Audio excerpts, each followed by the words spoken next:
reference Mr. Grissom's report. Commissioner Hester. Dr. Grissom, if you could, I noticed in our report we have the exam first attempt pass information that's in our packet. And so can you talk, because there's been lots of conversations about that around the state on the licensing exam. Can you talk through the licensing exam, learning objectives, how we set that up? We lay that out so that everybody has an understanding, or maybe the executive director wants to take it. I'll defer to however. I'll jump in, I promise. All right, absolutely. I'll let him run with it. The licensing exam was updated when the BPOC was updated. The licensing exam, since its original launch, has been reviewed by two different committees, one internal and one external, for both reliability and validity. We're seeing everybody's numbers starting to march upwards towards the percentiles we're used to. But many academies did not take us at our word and change to meet the new curriculum. There were some significant changes in it. One of the most significant changes was over time, as the commission or as the legislature added things into the BPOC, good examples, canine encounters. When that was originally added to the BPOC prior to the new curriculum, that was not added to the exam. And that's a shortage of personnel and ability to do that at the time. So a lot of things got added to the academy, but they weren't tested. And so academies didn't focus very strongly on those small additional topics. When the new exam came out, we went back to the traditional stat strategy and built a state licensing exam that reflected all of the curriculum contained in the BPOC, with a few exceptions. If it's a demonstrable objective where the student has to demonstrate the proper application of handcuffs, obviously we're not testing that on the state licensing exam. But where we saw a lot of people falling short was those smaller topics that had been in the academy for some time, but were not reflected in the exam. And so as people woke up to new curriculum, new exam, we have to change our lesson plans. We have to get, this instructor's taught this topic for 20 years and knows what they're doing. Well, the topic area changed. The instructor didn't change what they were doing. So as we see academies coming up, or as academies started to tackle the new curriculum, we've got a lot of people with 100% pass rate. And when you talk to them, they went in and they redid the curriculum, or they redid their lesson plans because the state redid the state objectives. So we're seeing progressively better test metrics coming out of all the academies, pretty much across the board. Does that answer your question? Yeah, I just wanted to make sure that it was clear and in the open about that and the process that went through, because, I'm assuming you had a committee. I don't know, right? So I'm assuming that you have a committee, and so I'm hoping that recently I logged online and I took the rules class, right? I wanted to go through there and take the rules class, and I was looking at some of the questions on that, and I was like, I don't think so, right? And so I just wanted to make sure that from the community and those that are running the academies, to understand the objectives changed, the learning objectives changed, more material was added. As an instructor, you got to go back through and look at that and redo your curriculum to be able to prepare for that. And we've had some very vociferous and committed complaints that the test was off. And every time we've taken great lengths to work with those programs that did struggle when it first came out, to let them see the differences and where the problems were. And pretty much across the board, it was realized that their instructors just didn't go back and change anything, and they were teaching the old material. And that's been a pretty consistent issue with any academy that has struggled with this thing. And it's hard to say that the curriculum or the test is bad when we have many academies across the state making 100% pass rate from the very beginning on it.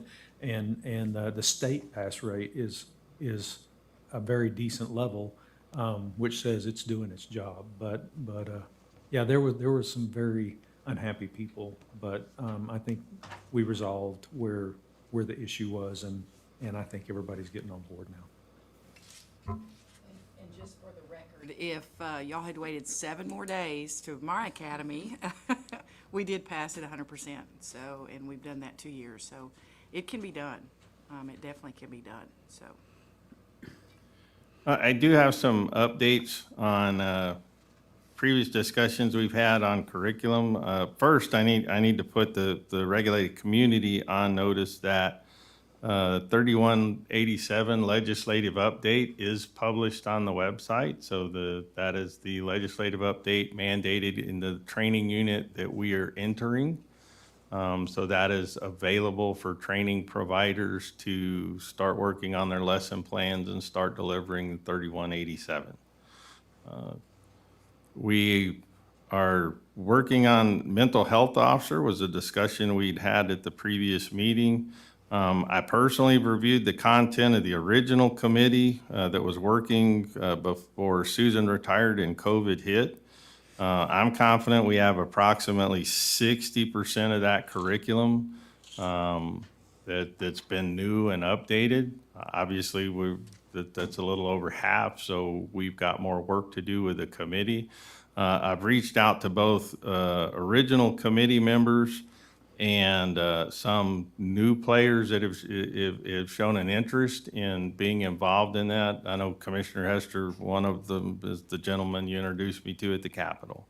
So I'm getting responses from them. I hope to have them impaneled either virtually or face-to-face in a kickoff meeting. We're kind of coalescing around the last week of September to restart that committee and get further down the road on mental health officer.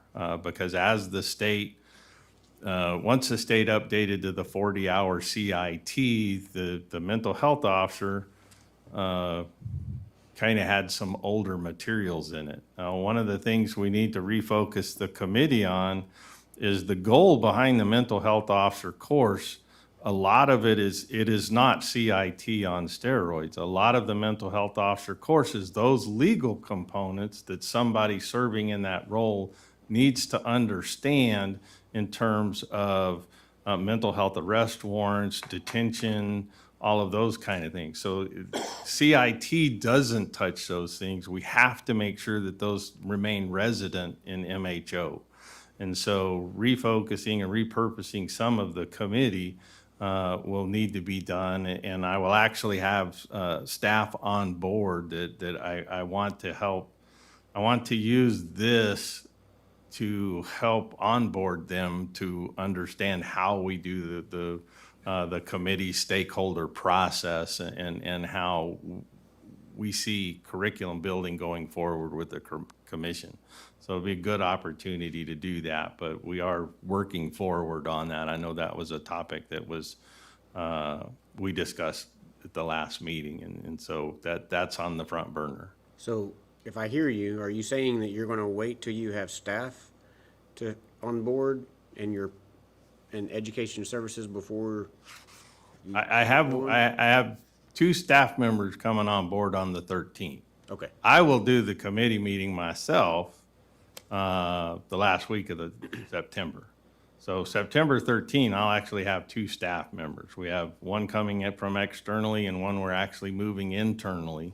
And so they will be involved in the process.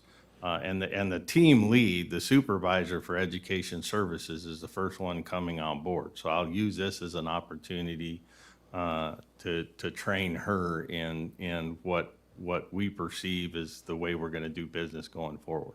And the mental health officer, is there a requirement by us for a biannual update on that? Or is it once you're once you go through and you're recognized or, I think under the current statutes, or I mean, under the current rules, it's one and done. It is not having a recurrent training component. So that's something we could address by rule in the future. But I So- believe it's one and done. now, I have 8 other commissioners, and I would love to hear, and I know Commissioner Burris has some input on this because of her experience. I almost, not for the sake of just having rules to have rules, right? But from a best practices standpoint, the way things evolve and change and how you deal with mental health and requirements and laws and things that happen with that change, it might be something worth looking at. But again, I also caution against that over-regulation part and not being, cutting people off because of not being able to get to something with that, so. Well, I know about a dozen or so people that this is their primary function.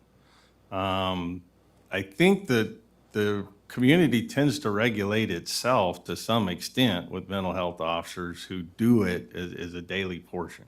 And maybe that's where it comes from, right? Maybe part of the charge of the committee is say, hey, should we look at something? Those are the folks that are in it day in and day out, right? Should we look at something of some sort of continuing ed for that, and what would that look like and feel like and process with that? So I don't know if anybody, my fellow commissioners have input on that. Well, and I agree. I took the mental health peace officer course 20 years ago. Of course, I'm teaching CIT, so it keeps me updated, but I definitely agree that, especially for the climate we have, and I know several in my region that are actually active MHPOs, to have updates, maybe to be required for something like that. And I'm trying to remember if we have a proficiency certificate. Do we have a proficiency certificate? Yes. But that's not, again, not mandated that you get it. No. So, there's no requirement to have that class again. Well, there were a couple of legislative attempts to increase the number of mental health officers, even requiring agencies to have some level on patrol at any given time. So those didn't pass in final state, but there may be some pressure to do that coming legislatively in the future. But we can it's certainly something we can address as a charge to the committee, is to say what would a logical amount of continuing ed and over what period to keep this active. And it would be a function of making them reapply. If that's why most of those certificates are one and done, is the way you get compliance is making them reapply for that certification, or coming up with a mechanism to take it away so they're not recognized as having it if they fall into non-compliance. You're setting up another. Yeah, it reminds me of the old, when we used to do the SFST stuff way back in the day. Right. So you're saying something similar to like an expiration? Like It would be I would call it more of a compliance run. We would check compliance. It could either, like their license, as long as they're compliant, it self-renews. But if they lapsed in compliance, it would require a renewal, which would generally be getting right on your continuing education. We don't have a scheme for that in place, but it's certainly something we could address certainly with the committee to get the feel from the regulated community. Any other questions or discussion? Is there any, and I know with the CIT versus the mental health, that it's not interchangeable, and I understand that. Is there anything that you think might be on the horizon to at least allow the MHPO, it legislatively change it to where if you do have that and you do take it, can it replace the CIT, the 40 hours? I don't think it ever will, because CIT is seen now, especially as foundational. So you put it in BPOC, it is the minimum level of training a Texas peace officer should have. So I don't think you're ever gonna make that go away. So what we need to do with mental health officer is focus on the added legal component and then add some, more a lot of what I saw in the curriculum, and I am not one and don't play one on TV, so I'm looking at what I'm seeing in the curriculum. But what you see is how to work systemically in state components as a mental health officer. So it tends to lean more procedural than side of the road person in crisis, which is what CIT is designed to do. So I don't see one ever being equivalent to the other. I think that the mental health officer is a unique component. It's a specialization in job work. CIT is the expectation that everybody's going to have it. And I think the legislature's been very clear on the desire that mental health take a broader stance in every peace officer's repertoire.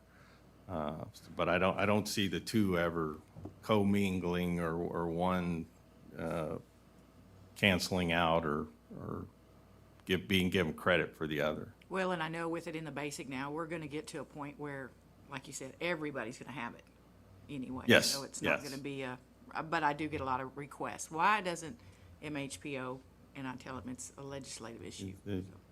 It's significantly different. They're different courses, Yeah. different focuses.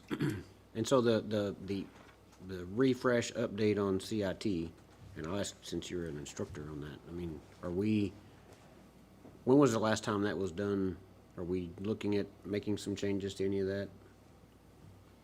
The update I'd have in to a pull the while. dates. I don't know right offhand. The update was updated when CIT went to 40 hours was the So that was last year, first critical update, year before? or last critical update. Once this committee's impaneled, because of their backgrounds, I think we can certainly, if they have the time and energy to remain with us, mental health could almost be a standing committee that we keep going, especially if we get good constituents working with us on the committee. There are several things we can hand them in time to include updating curriculum in the jail courses. Jail courses now have a significant amount of mental health training in them. So this could very easily work into a standing committee if we get the right players. And always have people coming and going as you do.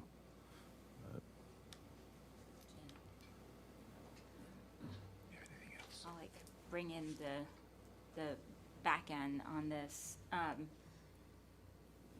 Everyone here is well aware of my affinity towards mental health and the importance of that, whether it be peer-to-peer system that we're setting up, as well as how we engage with the community at large as peace officers. Historically, there have been very few agencies, and I'm going back, maybe 20 years ago, that had a program, like a mental health officer program. And there is a couple, right? Austin being one of them. The legislature has been trying to get us to do this for a really long time. And one avenue that they took was through the 1115 transition waiver, right? So we had those monies going to MHMR centers, as they were traditionally called before, and are still called in legislation.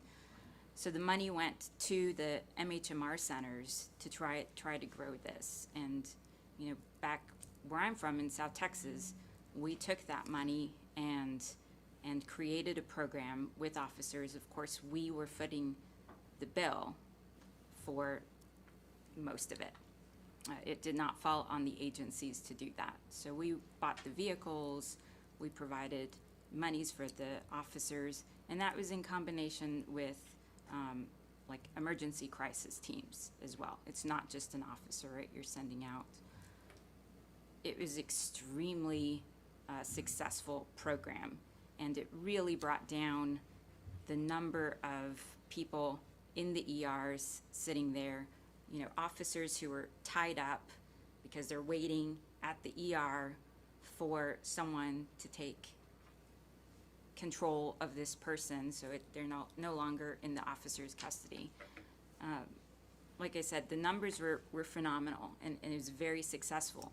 You know, the problem became, even though everyone out there really loved it, and, you know, we had these teams throughout all of our lower 3 counties available to do this, when it came time to pay for it, because they said, this money is just for you to get started, and then you have to make it work.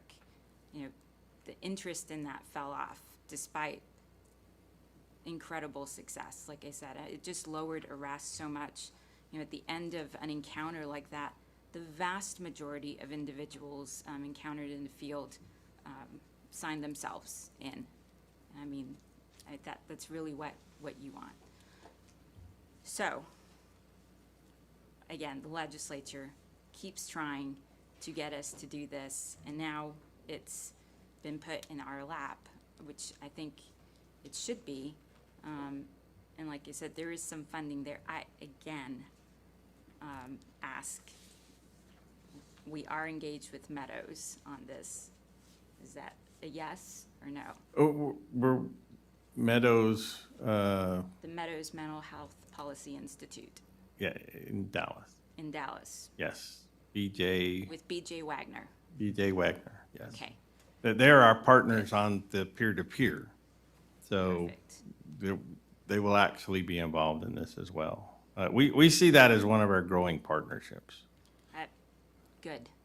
Okay, I'm glad it has, I've only said it like, I don't know, 80 times or something, so I'm glad it's happening. Yes, It makes but me very happy. Okay. if you'd have said BJ, I'd have learned it faster than Meadows, because Yeah. I always think about it in terms of Caruth, because she's the interim ED at Caruth. So I always see that identity, but I forget that she's from Meadows. That she's from Meadows. Yeah, that's perfect. Well, thank you, guys. The final update I have is one of our curriculum requirements this session, and will be another high priority is the telecommunicator CPR. In the process of trying to, I've got at least a half dozen volunteers for that committee, and so trying to come together. There was legislation passed that requires telecommunicators every 2 years to complete telecommunicator assisted CPR. It's not just have your telecommunication staff go through a CPR class. It's how do you, on the end of the microphone, assist somebody in the field, walking them through compression-only CPR. So that's another one of our priorities. And that's really all I have on curriculum, unless somebody has some more questions.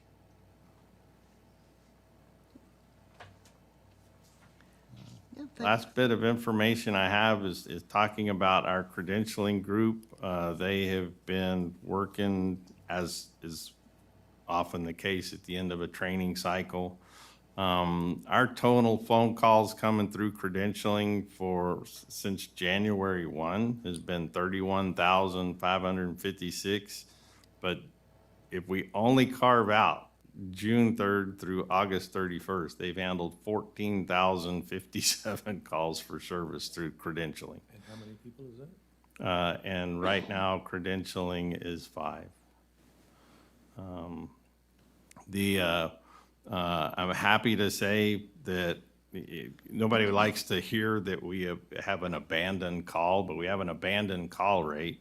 Of the 14,124 calls didn't get to somebody. So everybody's tied up helping, and the person got frustrated or tired and dropped out of the system. So we track that as an abandoned call. So we have less than 1% You know, because we get the anecdotal, I've tried to call 10 times and nobody helped me. Well, the data doesn't show that. We have, again, 14,000 plus calls, 124 of them, less than 1% abandonment rate. Credentialing emails through our credentialing help desk, just since June 3rd, credentialing help desk has had 2,800 emails, 420 name changes, and 958 amended rosters from training providers, which is just, that's, well, those are the things that the staff and credentialing deal with. That's a constant. But when you get to the end of the unit, I'm proud of them. They're a high-performing team. Unfortunately, we just lost one, so I have an opening for credentialing. But they work hard, and they're the face of the agent, or the voice of the agency. They're the ones that the customers touch most often. They're the ones that they call, and they deal more with individual licensees than anyone else. The field service people get out and they deal with the chiefs and sheriffs and constables and solve agency compliance issues. But credentialing, I'm very proud of them. They do a lot of work. All of the out-of-state processing, all of the military licensing, they touch all of that. And that's all I have. Any questions? Just a statement. So once you get in your education services folks and you get these filled in, can we look at the online training? Absolutely. Two of those positions in the plan are actually detailed, again, this is the plan. Two will be working primarily on face-to-face, and we want to take two of the instructional designers and get them specific training if we can't recruit it in the position to begin with. We really want to expand what we're doing with our training portal. Yep. We want to deliver more. We want to do more innovation. We want to get training problems solved before the legislature has to push to get people to take it. One of the things is we are now obligated to, going forward, determine Up to 16. up to 16 hours. We're supposed to mandate up to 16 hours of the 40 hours that a peace officer has to have in training. So that falls on us to identify that.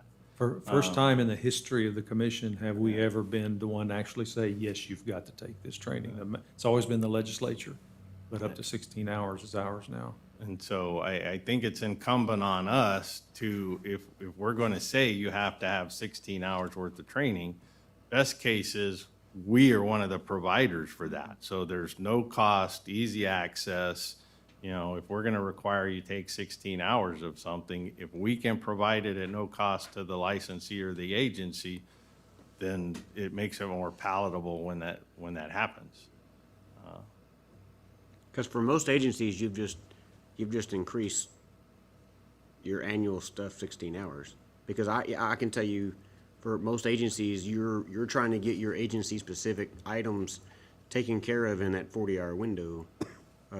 Whether it's, you want to go over your agency use of force, your agency de-escalation policy, anything new that you have during that. And so I agree that having that 16 hours available through the TCOLE would be beneficial. You guys did a great job in working and partnering with TEEX to get that updated, and navigating that is super easy. So I appreciate the work and effort on that, and then we'll work on the next chapter with that. So thank you very much.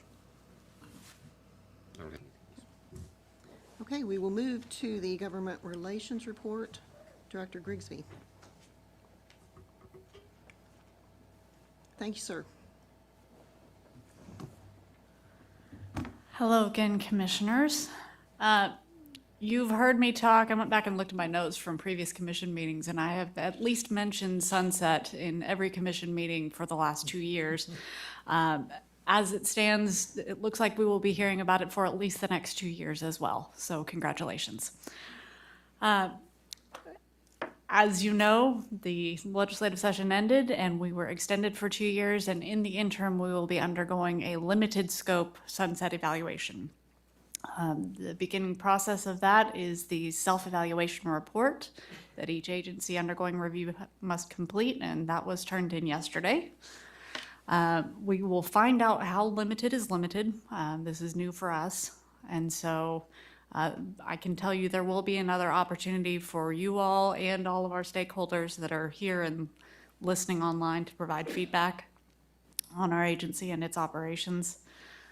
The legislators that will be assigned to the Sunset Advisory Commission have not yet been determined. There are some that will carry over whose term on that commission ends in 2023, but out of the 10 legislators, 6 of them expire this year. So we don't know, those are yet to be assigned by the Speaker of the House and the Lieutenant Governor. The role of chair traditionally switches between the House and the Senate each session. Last session it was the House, so this session will be the Senate, but we don't know, of course, who that chair will be yet. I did find out while we have been sitting here this morning that we will be assigned largely the same Sunset staff team that we worked with last session, which is great news for us because they did a really great job in learning our agency and its operations very quickly. That also means that they'll be familiar with the findings that they had come up with, and so we won't be trying to catch a new team up to speed. So that's really great news, and we've been told that we'll be in the second half of the review. They usually split it up into first half and second half, and we'll be starting in April.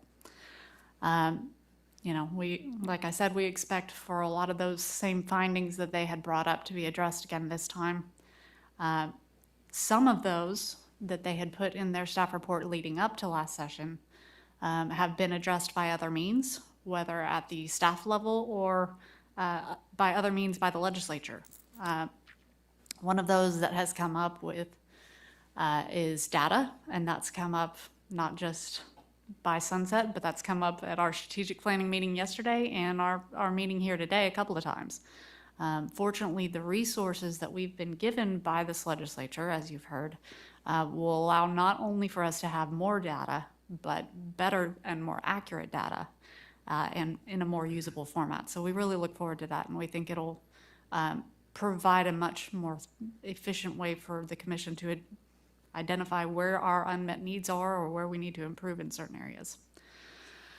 Other than Sunset, we've been working, as you've heard, on the implementation of legislation, including the purchase of TCOLEs under HB2 and several that require rule changes that you'll be voting on here today.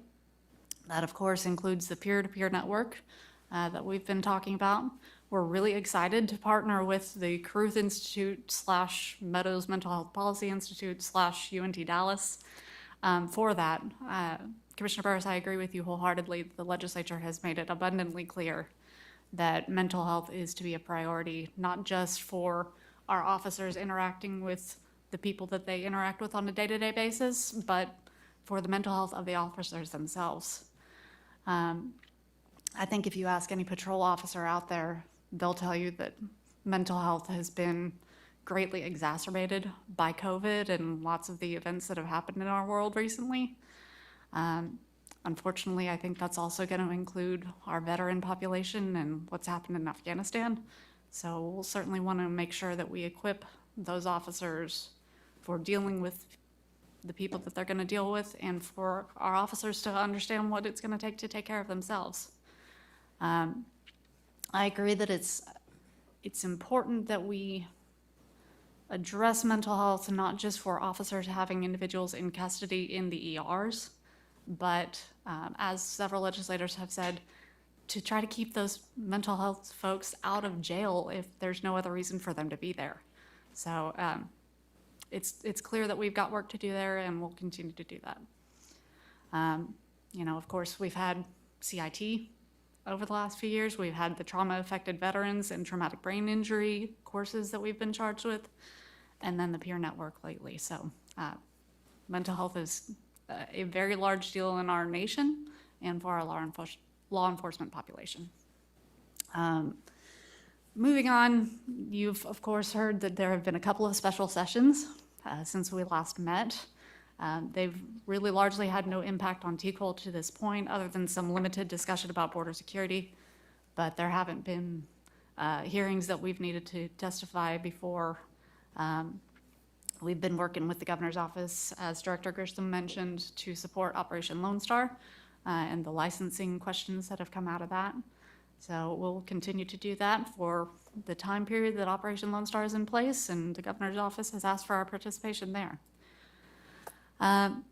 Outside of legislative news, we're beginning plans for next year's Peace Officers Memorial Ceremony that I hope all of you will be able to attend in May. It will be back on the Capitol grounds this year. We had it at an alternative location last time because of COVID, and the Capitol grounds weren't really open to the public, not for large event purposes at least. So I will let any agencies know who are listening that if you do have officers who have passed away by COVID or by other means, please make sure that you submit to us the nomination form to include them in the Peace Officers Memorial Monument. That's one of the important parts that we can make sure that we've got captured everybody who needs to be honored there. I will also say one of the valued members of the Texas Peace Officers Memorial Ceremony Committee, who represented TMPA on the committee, recently passed away, so I wanted to make mention that Dick Brock, for anybody who knew him, was a tremendous partner, and we will certainly miss him on that ceremony committee. That is the end of my report. There's a lot going on and there will be more to come, but I'm happy to answer any other questions you have. Commissioners, any questions, discussion? Thank you, ma'am. And now we go to the Finance Director's report. Director Roth. Good morning, sir. Good to be with you this morning. We've gone over a lot of this already, so I'll be brief with my report. You have in your packet the normal financial report with revenues and expenditures. Since our last meeting in the HR side, we've had one employee leave with 11 job postings currently. We're going to have 4 more either later this evening or first thing in the morning. We have begun our new benefits plan year for employee benefits and related items. In the financial area, we've got 2 grants currently. The curriculum grant is 80% complete. Our school marshal grant is 26% complete. We have submitted our quarterly performance measures, submitted a contract management and oversight report to the LBB. We have submitted an expenditure proposal report to HHSC, an EEO report. And of course, you've heard we've been working with Sunset, the TCOLE purchase, negotiating additional office space. This fiscal year, we will continue to represent small state agencies on the CAPS governance councils. We have reconfigured several of our MOUs with other state agencies. We'll continue to work on the My TCOLE account payment application. We are currently working on the annual financial report that we'll be submitting to the CPA and other oversight agencies. As we're in the first quarter, we are enacting our beginning of the year processes to get the new fiscal year money flowing. And finally, finance is looking toward implementing the legislative changes that you've heard here today with TCOLE's purchase and secure file transfer, pure network, that sort of thing. And with that, I'd be happy to answer any questions you might have. Mr. Hester? Brian, on our, I noticed on our packet, our FY21 budget is through June, is the latest one. When does the end of the FY, I mean, I know it's just September 1, but how far behind are those? I'm assuming, are we running these things out of CAPS Financial, or how are we getting? This is not a CAPS report. This would be configured a while back to hopefully give you the information you need all on one sheet. Okay, We had an internal deadline to turn in these numbers by August 5th, so that those can go to the Texas Register and be put in your packets and all that. It usually takes us about 15 days once a month is over to get that report out. okay. As people are turning in their travel and bills are coming in the mail and that sort of thing. So you're comfortable with our FY '21 end and everything's good? We will end in the black this year, Okay. last year. Yes. I don't know that in my term as a commissioner, we've ever approved a budget, an FY budget as a commission. So when you set expenditure, some of that's set by the legislature on how they put it into the budget, right? It's set for a certain item, and it is what it is. And I guess maybe some question for you and the executive director and council and my other commissioners is it, do we need to be going down that route of approving a budget before we start to make sure everything's on the up and up and in the category it needs to be? Because I'm assuming we have transferability limitations between strategies, like everybody does. So any general thought to that from your perspective, or general counsel, or anyone else? Director Roth? Thank you, John. I would just say there is a lot of eyeballs on a budget before it goes out. It's initially introduced by the LBB. From what we have in the LAR, I think there would be a lot of value to getting, at the very front end, from commissioners, what you would like to see with the broad strokes of how you would like things allocated in the LAR, and that will transfer to the LBB, which we have less control over. LAR is Legislative Appropriations Request, and LBB is Legislative Budget Board. We're real bad about running, I am too, about bumping into acronyms, and if it's not something you deal with all the time. LAR was gonna be my next question, right? Because I do believe we need to be more involved as us up here on the LAR, on what, as far as what's coming in and approving those before they get submitted, so. Not everybody can at one time, so. Well, I think that would be something probably appropriate to discuss at our next strategic planning meeting on what information we're looking at and any changes. I don't know, I feel like I have memory of approving and looking very closely at the budgets previously. And my timeline, with COVID is way off now. So I kind of don't know if something was a year ago or 3 years ago. But I know I have memory of doing this, and I'm not sure if it was in a finance committee that we had back sometime. The one time I definitely remember reviewing everything in detail was my, the onboarding meeting as a new commissioner, but I think that's what we did previously. We did, and we welcome, of course, we serve at your pleasure, but we welcome all the input we can get on the LAR process. And I think in the last at least one or two processes, you've been very helpful, 'cause you've kind of pushed us toward not being quite so timid in what we're asking for, and it's actually paid off. So we welcome that when it go into our LAR process. About the only part of this whole thing we have any control over, as far as internally, is what are we asking for in the LAR. Yep. Everything else is pretty much set up by the Legislative Budget Board and ultimately then by the legislature, and we're slave to that, to what they say it's going to be. But what we ask for in our appropriations request, we welcome any input that we could get. And I think the Finance Committee, at least in the last process, if not the one before, we had a meeting at the office, and they sat down and helped us go over some of those things, because I remember we bumped up some numbers on what we were asking for based on input from you, Commissioner Hester, and we appreciated it. So Yeah, well, you emboldened us a little bit. So, thank you to staff for staying in the black. It's always good to be good stewards of the state's money with that. And so, Kim, And Brian, thank you guys for everything with that. So I have no other questions. I did want to say, so the LARs are due in a year's time, which means that this needs to be something that is brought up for discussion at least in a couple meetings from now to have sufficient input from the commission.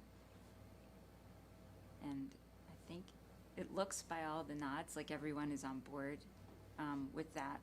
So I would just ask that we're sure that we get that on the agenda, within the next couple meetings, so we have time to think through some of these things and talk about it with you, so that you have the direction of the commission on where we want to go with that. 'Cause I know, like you stated, we've often pushed and said, you need to ask, because if you don't ask, we're absolutely not going to get anything more. So it doesn't hurt to ask.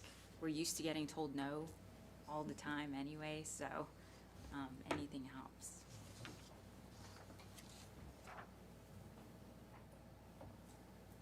Okay.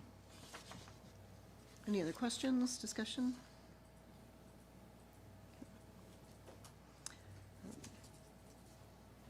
Does anyone feel compelled to make any sort of motion at this point? I move to approve the reports as presented.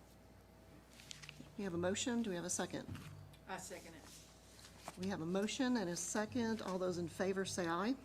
Aye. Any opposed? Motion passes. Thank you very, very much. And we are now going to move to agenda item number 5, which is the assignment of authorization to execute the purchase agreement of the Texas Commission on Law Enforcement data distribution system pursuant to House Bill 287th regular session in the Texas Government Section 2261.254 CD. Counselor. Madam Chair and Commissioners, you heard Director Antu give you the rundown in the process to where the new TCOLE's purchase agreement it is.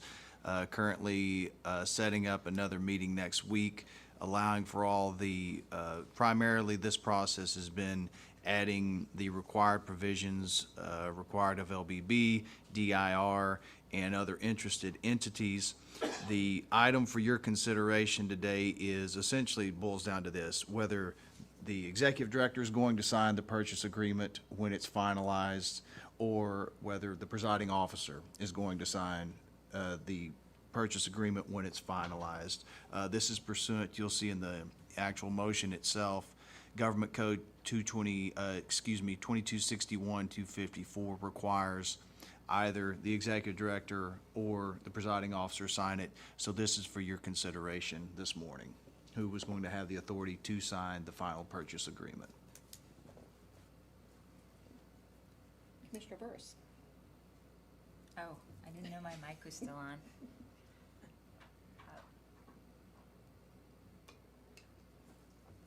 So I guess the question is do we want to delegate that?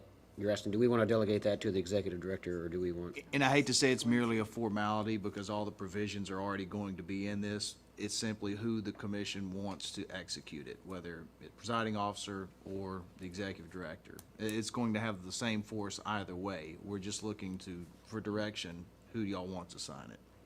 Yeah, I'm fine with either signing. I think it makes sense to me that the presiding officer be involved in a purchase like that. It's pretty easy to sign things nowadays with electronic signatures. That would be my leaning, if I had one that was. Counselor, question. Sure.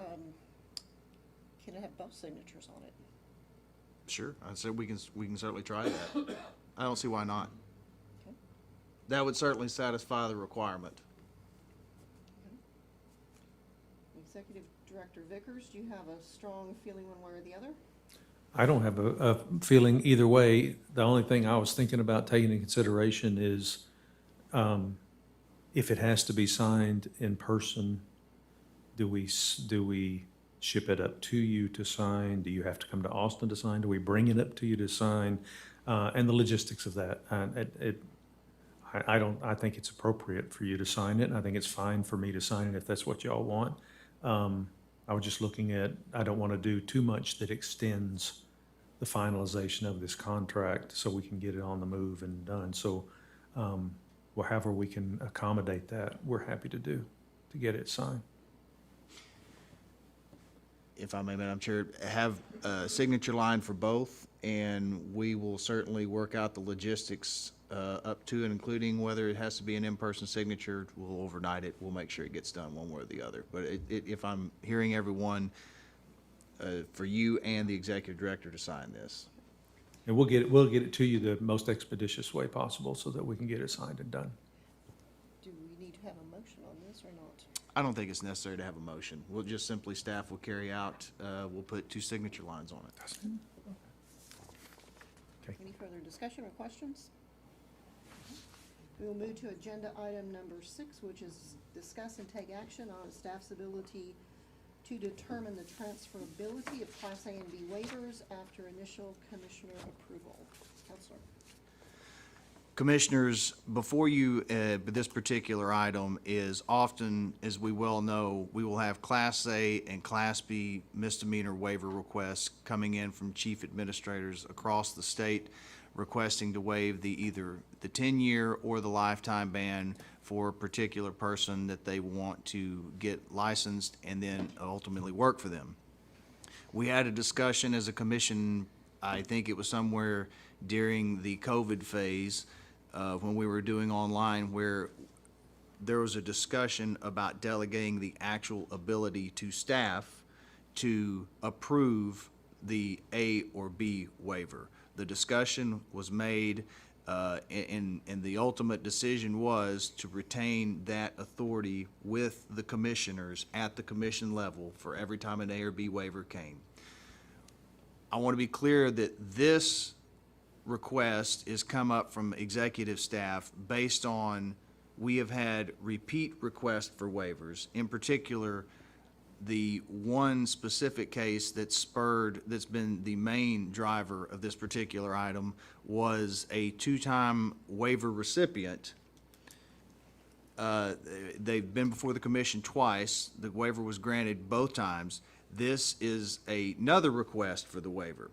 So what we're bringing to you today as executive staff is in situations where you as a commission have approved an A or B waiver in the past, but the licensee, and of course the chief administrator following all the requirements of the current commission rule, if a person who has been granted a Class A waiver wants to move to another agency, wants to be appointed by another agency, and the chief administrator sponsors them, presents the same information to executive staff will do the same investigation, both of the credentialing and the enforcement divisions that are done for a fresh waiver. We're asking the ability to approve the transferability of that waiver to another agencies, which is provided for in the rule. As it stands right now, a waiver is not transferable agency or from agency A to agency B. This would provide staff the ability to waive that non-transferability requirement. That's this item. If you have any questions, we'd love to hear them. And I'd like to give you kind of expand on the kind of an anecdotal.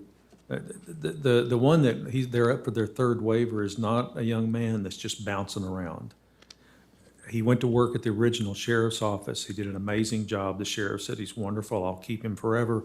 But a small town in that county offered him the job as chief. He was so well recognized as how well he was doing, and a strong officer. They wanted him to come be their chief. So that was the 2nd waiver that you approved.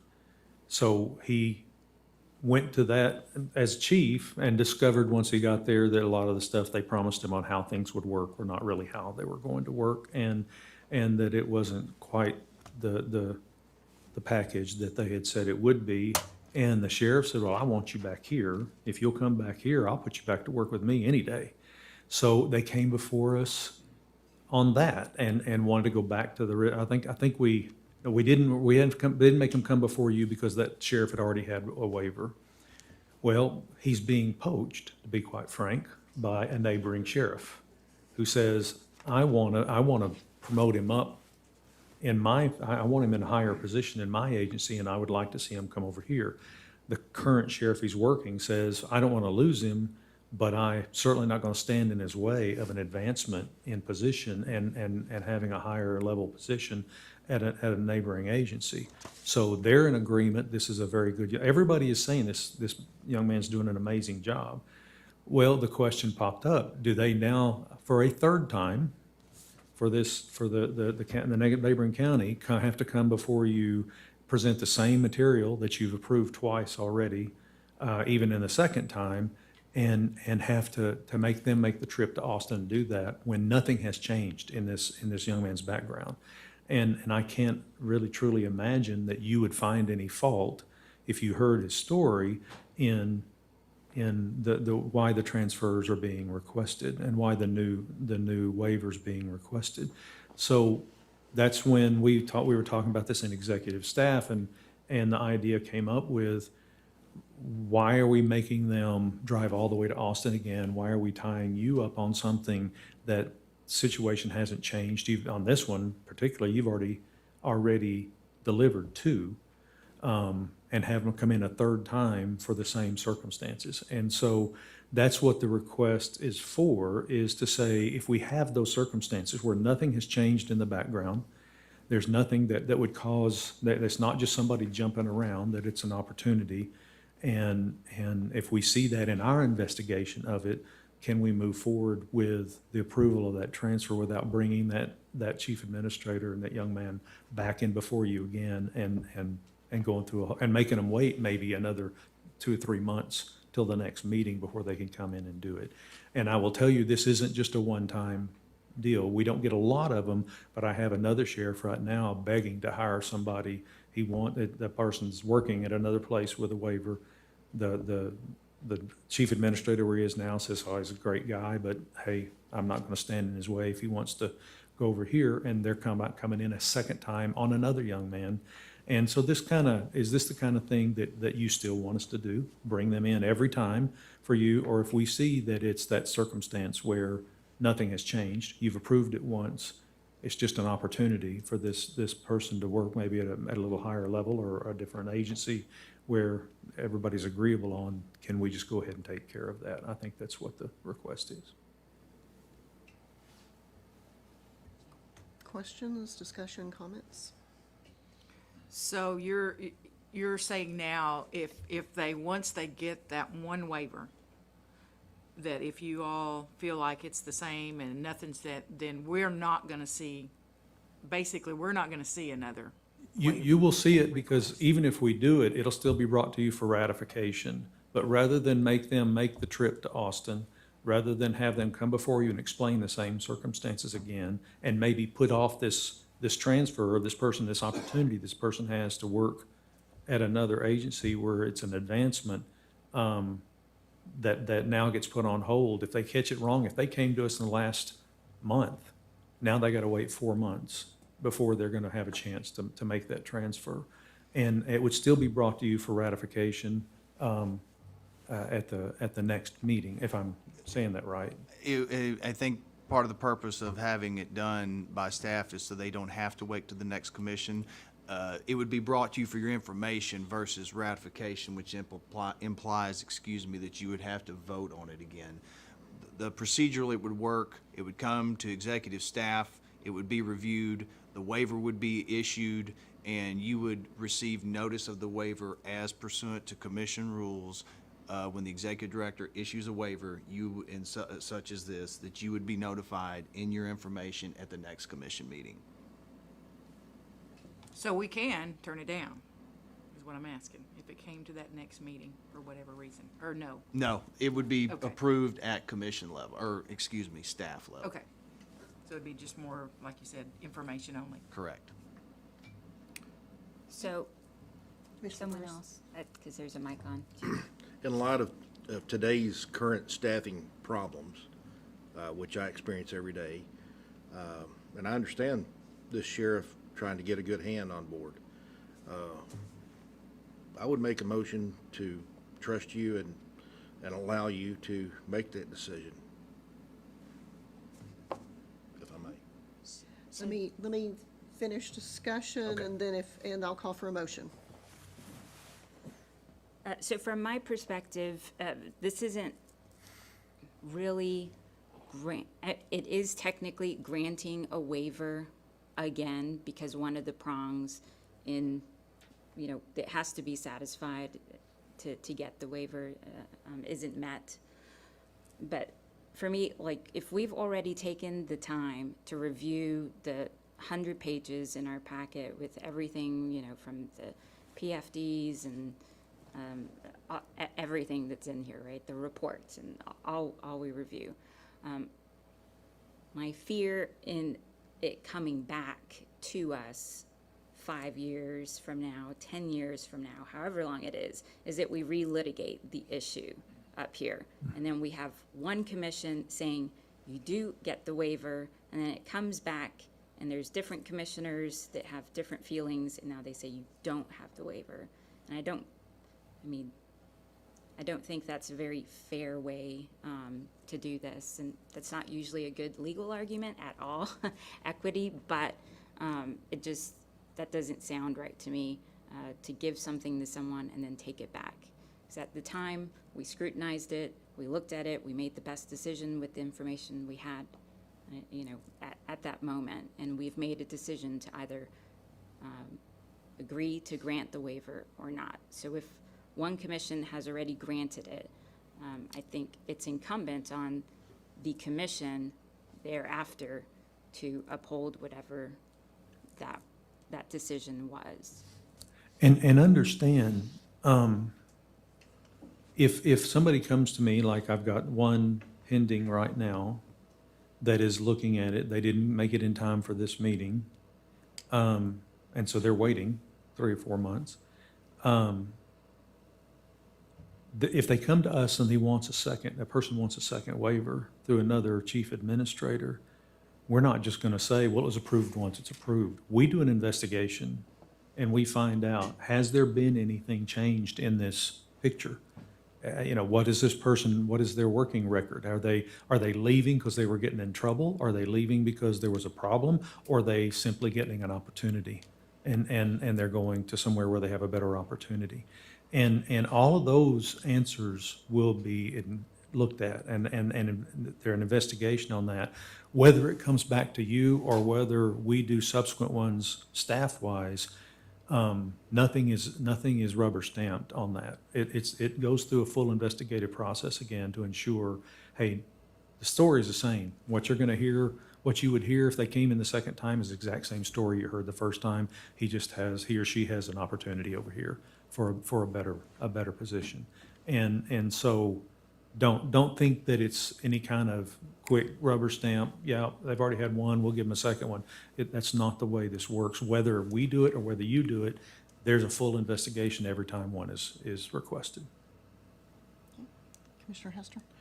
So, I was on the commission when we went through this process and set this up in the beginning, and I like where we're going with this, first off. So I'm also cognizant of, as commissioners, how much authority we give back to executive staff, and we need to make sure we're good with that. And I would say in this aspect, I'm fine with this, because we've already, to Commissioner Burse's point, we've already looked at the four corners and litigated everything, and it's been done. One of the reasons why we set the process up originally was so I couldn't go to my buddy Jack and him vouch for me before this commission and me get a waiver and then just go wherever I wanted to go. That was the reason why that was set up. I think the process that you have now of, if I want to take that waiver to another agency, that chief may not have to show up, but he's still got to write a letter, he's still got to do the packet, he's still got to do everything and send it to staff and do the investigation. I think is a good process for us in order to be more efficient for the licensees to be able to start that new job and do those things, so. Yeah, to Commissioner Hester's point, we have talked about this before, and we don't want to abdicate our authority completely to staff. Thank you. You should always err on the side of, well, right, that does help you too, if we're the ones taking the bullets on that. Oh, for lack of a better term, sorry. But, you know, I would always ask you all to err on the side of bringing everything to us first. But, and I think the way it is written in the rules, it's kind of a gray area. I think we do have the authority to give you the authority on that transferability portion just because of the way it's written and the fact that it's in rule and it's not statute. So there's a big difference there. Looking at what we have written in the rule, I think it needs to be obviously amended. The language needs to be amended to be in line with what we're saying here today, if that's how we want to go. But I think that's an easy fix. And if I may, if we decide to change this rules, which is, as we were discussing earlier, it's more of a clarification as to being able to delegate this versus doing something that's not permissible in the rule now, because as you said, this is not statute. This is something we came up with. If we decide, based on the couple cases that the executive director was talking about, if you all decide to delegate this authority to grant this waiver at the staff level, a couple things we can do. If we can amend this rule, we can roll it into one of the proposed changes today. We can amend the rule. It's a very simple fix. But also we would ask along with that to be able to go forward with this delegation, since this would just be clarification prior to the rule being finalized.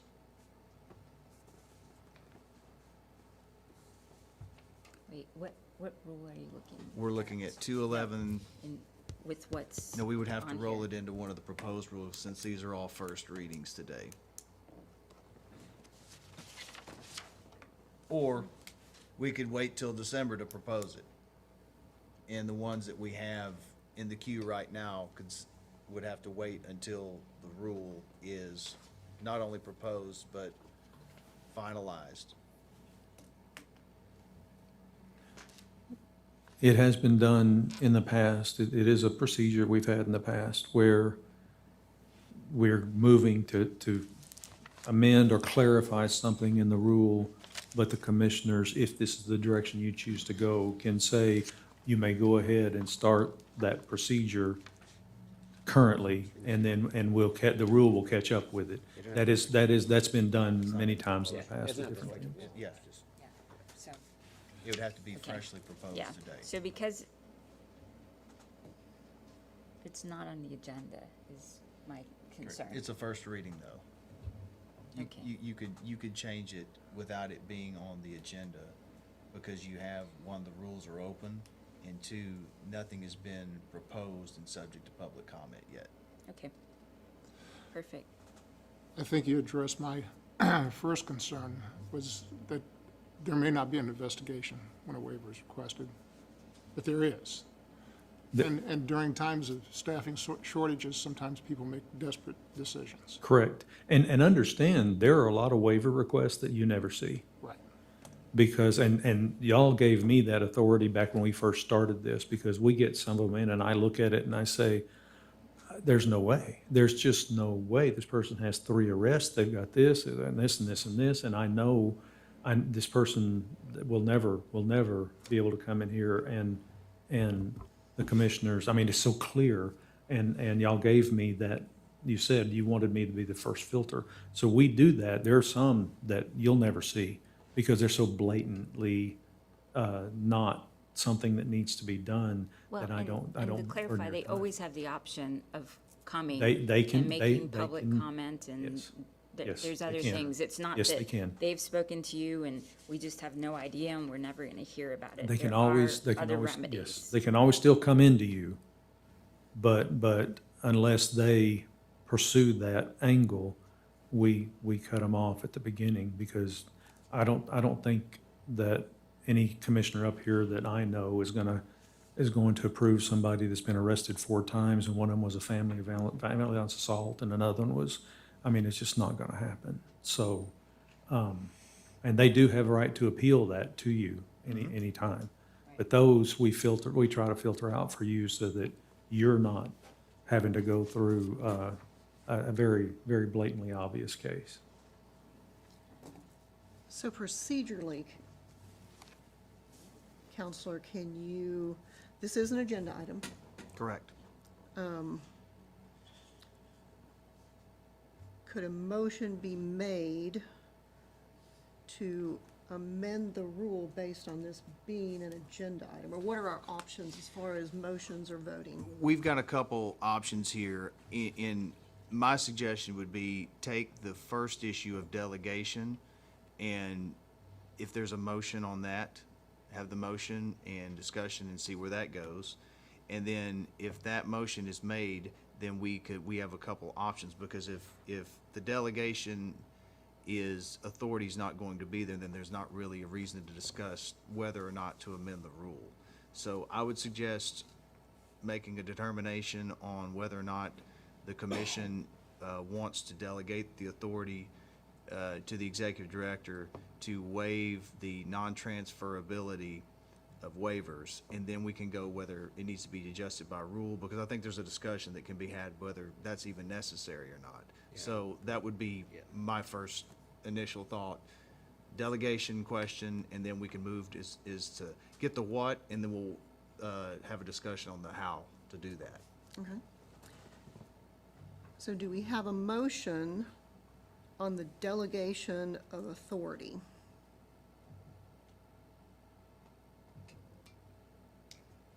So, Well, can you turn your mic on, please, sir? Sorry. Sorry. Make a motion that we proceed with giving the TCOLE the ability and authority to make decisions on the waivers and as amended by the commission. Do we have a second?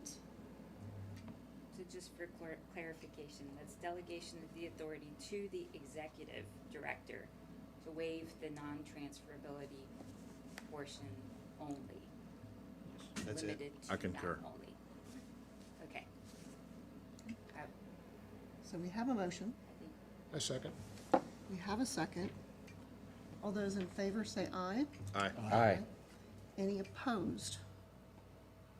Motion passes. So now we will go to, what is the next step? Okay, we've got a couple options here.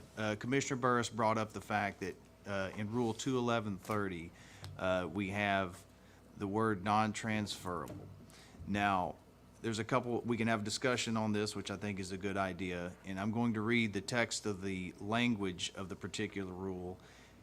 And keep in mind, first of all, that this particular rule applies to chief administrators. Number one, their procedural duties, and then the limitations, their procedural duties in order to request and receive a waiver, and just as important, the limitations on a chief administrator once granted that waiver. And that's the provision we're going to be looking at in subsection G. And one and only time I'll read straight from the text to everyone. If granted, a waiver is issued in the name of the applicant chief administrator, belongs to the sponsoring agency, non-transferable, and is without effect upon the subject's separation from employment. If separated in the event of a subsequent prospective law enforcement employment, a person may seek another waiver through the prospective hiring agency's chief administrator. Now, if we look in that first sentence, the key word here is non-transferable. Now, we have a couple, I'm going to give my interpretation of this, and particularly in the context of what we're talking about, whether or not to change a rule. I think a very reasonable interpretation is this is a limit on a chief administrator. This is not a limitation on the commission or commission staff.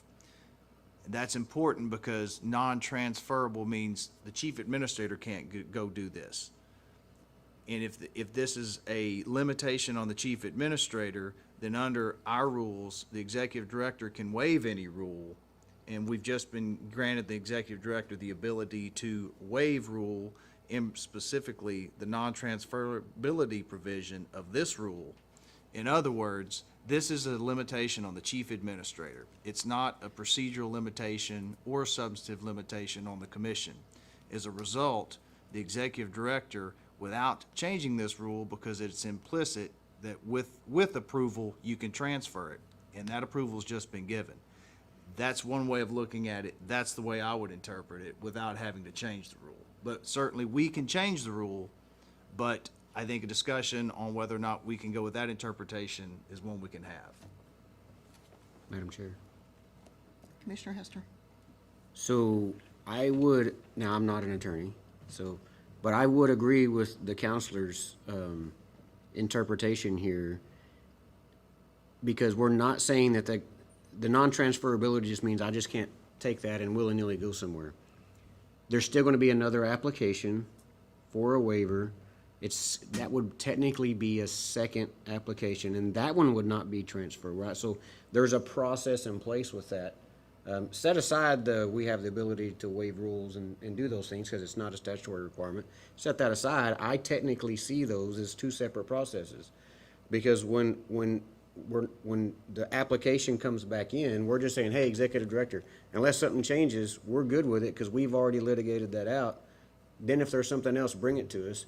It's a complete new, it's not being transferred in the sense of that. We're reapproving that waiver to the next, we're delegating it. Yeah, it's approved. With approval. Right. So And that's how I see it. And that's why we said limited to, in that prior motion, limited Correct. to the non-transferability Correct. portion. Correct. Authority. Now, with that being said, that's the case for not changing the rule. But if, hypothetically speaking, if the rule were to be changed, I think the simplest I think it's truly a clarifying phrase. It's not changing the substance of this, because I think you hit it on the head. It is two different approaches here. You would simply add without approval at the word non-transferable. But again, I think that's implied as it is, and it may add some clarity, but at the same time, I don't think it's a substantive difference between the two versions. I don't think it is. I think it's necessary to update the language just to clarify that. It's a small change, but I always prefer to see things written in a format that can be read by a normal human being, not abnormal lawyers. Some language in there, I mean, it needs to be plain English for everyone to understand what it's saying. And so, you know, it takes a little bit of, you know, acrobatics to figure out, and you got to go back and look and figure out who has the authority. But this is absolutely, this is related to chief administrators and the limitations on them and everything they need to bring into us. And so it will be chief administrators who are reviewing this language to be sure that they have complete packets and everything met when they need to come to us. So I think we should update the language so it is as clear as possible for them to know what's required from us. Yeah, I would concur so that there's little wiggle room for interpretation, or we take that away. So, question, we've made the motion, or we passed the prior motion, which in this particular situation, I'm assuming it would not change. The executive director could look at it, grant it, and we could just do some cleanup and have y'all come back to us in December with a revised rule, and we can formally change the rule. Is that? That's right on the nose, right there. The authority's there. We'll bring back the clarification in December. Our interpretation of the rule is, along with the delegation today comports with interpretation of the rule, we'll just bring back a clarifying proposed amendment in December. So that means that I'm assuming we do not need a motion on this. No motion We as will just needed. direct staff to bring that back in December, and, Okay, I'm sorry, I need one bit of clarification. So, are you going in a direction that does allow us, staff, to go ahead and make that decision currently and moving forward until the clarifying rule is passed, and not have to wait until that next rule? I just want to make sure I yes, and understand. correct me if I'm wrong, Counselor, but that, with the prior motion Okay. and approval of that motion, you have been given that Okay, authority. thank you. I And we will appreciate just it. clean up the language in Right. the rule. Yeah. Commissioner Burris, you were, Yeah, well, is it I some- think it's already been brought up today. I'm happy with just adding the clarifying 2 words without approval. And so rather than wait another 3 months to start the process, if we're allowed to do it today, as I believe we are, then let's just get going on it today. We've had the discussion.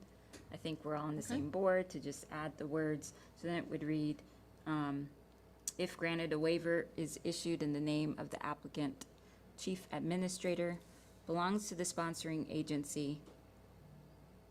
I would add is, and then it says non-transferable, and the other 2 new words, without approval.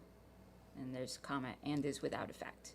So we're adding an article and without approval. Correct. And what we'll do is we will bootstrap this into one of the proposed amendments. I prefer to do it on the last one, just for, we get the other ones out of the way, and then I can make this amendment at the very tail end if you guys are okay with that.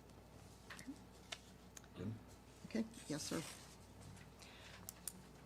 Okay, we are going to move on to agenda item number 7, which is discuss and take action on the proposed orders of amendment to existing TCOLE rules. Counselor. All right, we're just getting started, right?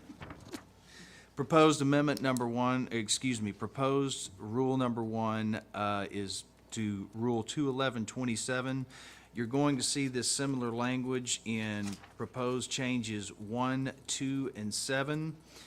What this language does is clarifies, right now, it says receipt of a dishonorable or other discharge from the Armed Forces of the United States. We wanted to ensure that the distinction was being made between a dishonorable discharge from the Armed Forces versus a dishonorable discharge, a singular dishonorable discharge on an F5 from a law enforcement agency. For your consideration, proposed change number 1, amendment to 21127. I make a motion, we approve the proposed amendment number 1 for posting to the Texas Register. Second? We have a motion, I'm sorry. Oh, I'm sorry. Commissioner. Okay. So we have a motion and a second. Any further discussion? All those in favor say aye. Aye.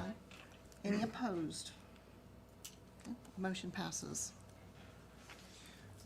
Proposed change number 2 is to 217.1, minimum standards for enrollment and initial licensure.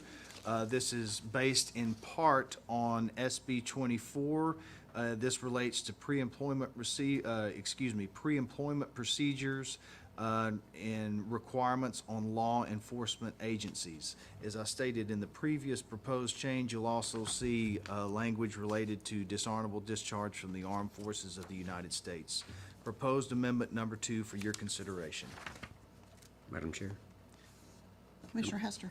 make a motion to approve proposed amendment number 2 for posting to the Texas Register. Okay. Do we have a second? Second. We have a motion and a second. Any discussion? Any further discussion? Okay, all those in favor say aye. Aye. Any opposed? Motion passes. Proposed amendment number 3 is based on HB 786, and this is a proposed change to Rule 218.3, legislative required continuing education for licensees, to include the language to also include for training for telecommunicators, including cardiopulmonary resuscitation training, for your consideration. I make a motion to approve the. Can you turn your mic on, please? That's okay. I make a motion to approve item number 3, the legislative required continuing education change. Second. We have a motion and a second. Any discussion? All those in favor say aye.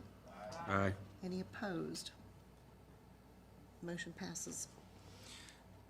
Proposed amendment number 4 is to 219.1, eligibility to take state licensing exams.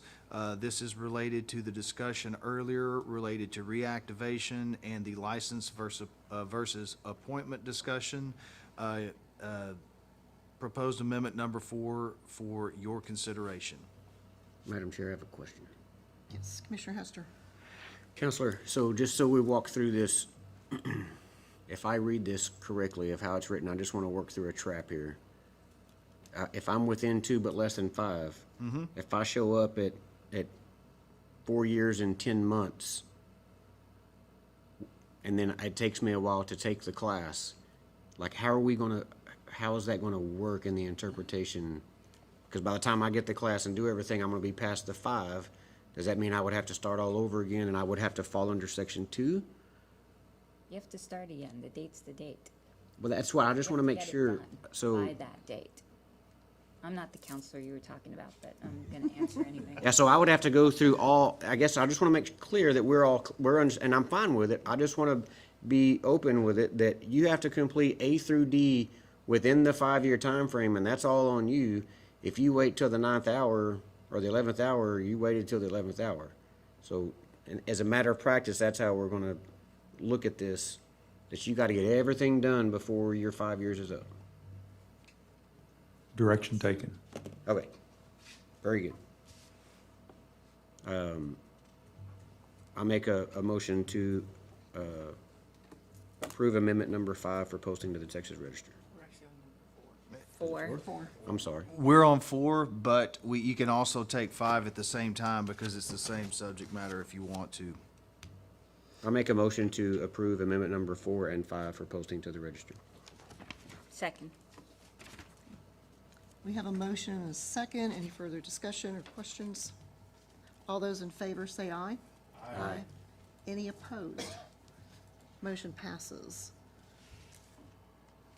Proposed amendment number 6 is a repeal based on SB 198 of Rule 221.31, retired peace officer and federal law enforcement officer training proficiency, for your consideration.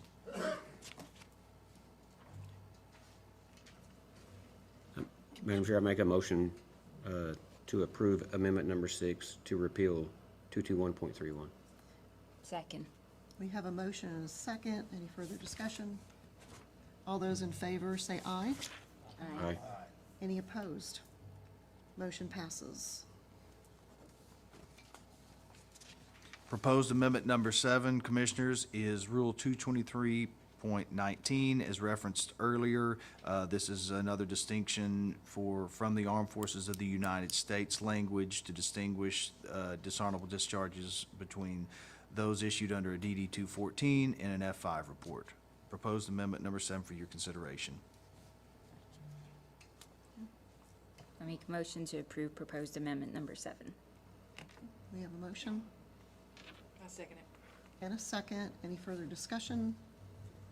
All those in favor say aye. Aye. Any opposed? Motion passes. Commissioners, proposed amendment number 8, the first portion of it will be Rule 227.7, school marshal renewals. This is based on SB 785, related to expiration date of school marshal renewals.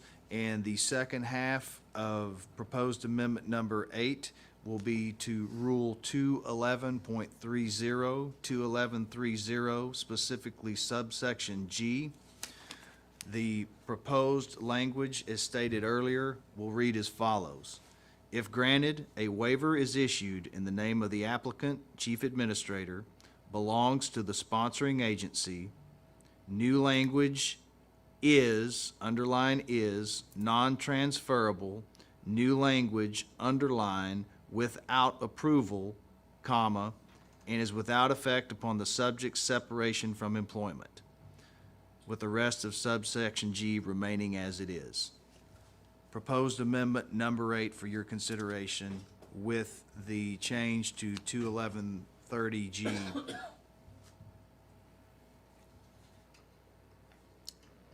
I'll make a motion to adopt the language in proposed amendment number 8, including 227.7, the school marshals renewals, as well as 211.30G with the language as read. We have a motion. Second? We have a second. Any further discussion? All those in favor say aye. Aye. Any opposed? Motion passes. We are now moving to agenda item number 8, which is discuss and take action on adoption of updated proposed rule review schedule. Commissioners, you'll see in your packet what's labeled as Texas Commission on Law Enforcement Rule Review Plan 2021. Previously, we had a staggered rule review plan, and in response, our last rule review was in 2016.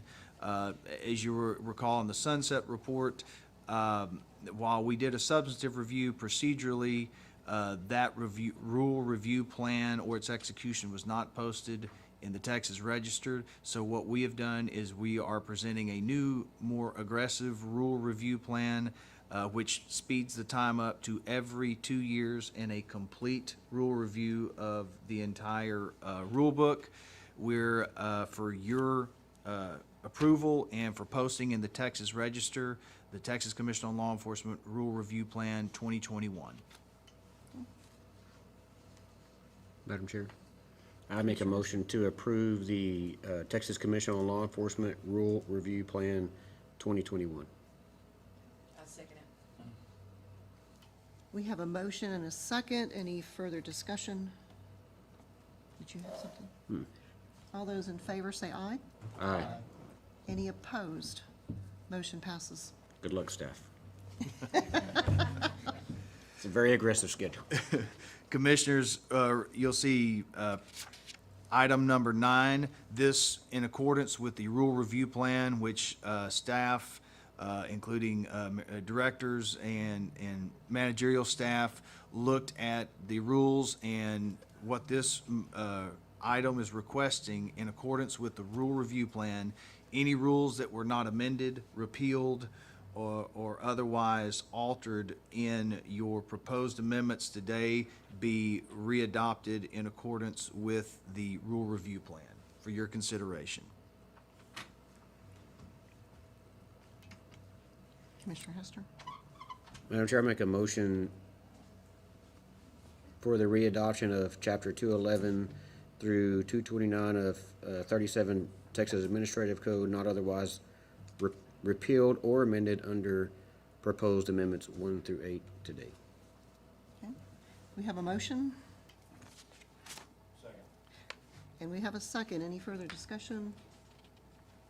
All those in favor say aye. Aye. Any opposed? Motion carries. Commissioners, next for your consideration, in your packet, you will see a sanction matrix in according with the Sunset Review Board report. From my understanding, this is one of several matrices that you will be reviewing and adopting over the next few commission meetings. This is the first one as it relates to disciplinary matters for your review and comment. The sanction, the sanction matrix, which will be published in the back of the rules book along with the fee schedule. I'm assuming, Madam Chair, Commissioner Hester? staff has went through these. I don't see anything glaring here to me, but y'all are comfortable with everything on here, Director Vickers? Yes, sir, a lot of thought went into this. A lot of thought and discussion, but in the end, we ended up emulating what a successful program out of Florida is doing. One thing that I heard clearly from commissioners in previous meetings was that you didn't want discretion taken away.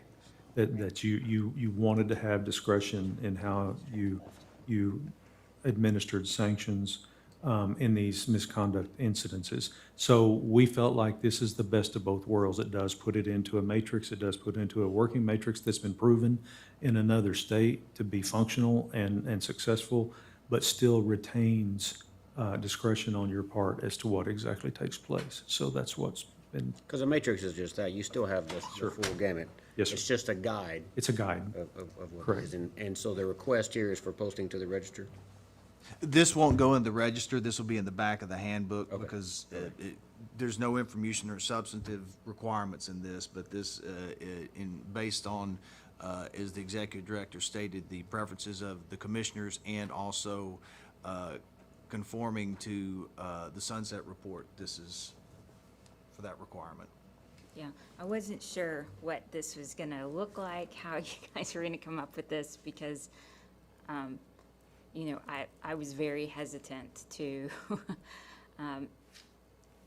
accept something like this. I'm really happy with what I see. It's like Commissioner Hester said, I looked at it and I said, okay, this is giving a general outline. This is like providing some guidance. So, so officers are not completely off guard. Like, this is what you're likely to see, but still gives us, you know, we retain that flexibility. So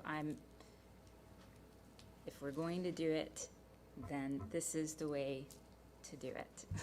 Well, I think it So I'm also happy. provides the commissioners with some consistency between the commission. I mean, we have a third of our members that rotate off every couple of years, so that, you know, this provides some type of guidance and consistency throughout the years. So, Well done.